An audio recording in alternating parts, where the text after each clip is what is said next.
Armiku më i madh i Tallavas jam unë dhe vllai. Ani mi kanë thënë se shumë shëtetën natën.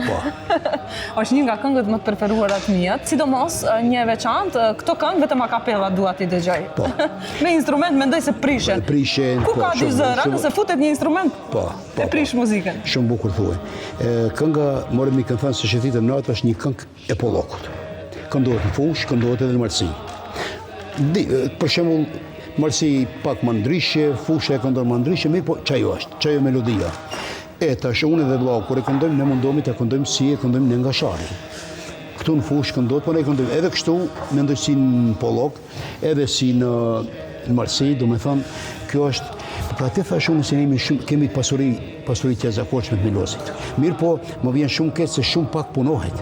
Është vërtet. Edhe ne tash po mundohemi vllaun që neve për 3-4 vite në u botuar një libër në gjuhën angleze në Institutin e Vjenës.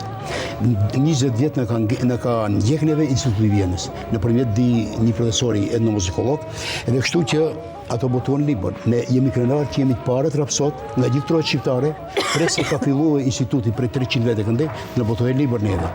Ajo krenari për shkak se aty ceket nga jemi, si jemi, Shari çka është, zakonet, adetet tona. Kjo ishte shumë e rëndësishme. Prandaj mundohemi që gjitha këngët tona mbi 405 vjet deri 500 t'i futim nota në partiturë, domethënë në nota që të ngelin mbas. Kjo është ajo trashëgimia jonë, po që se këngët tona ngelin me nota. Po që se nuk janë dihet se këngët zhduken mbas tradhohen. Edhe hin Tallava. A ne Tallavan e urrejmë tepër. Armiku më i madh i Tallavas jam unë dhe vllai.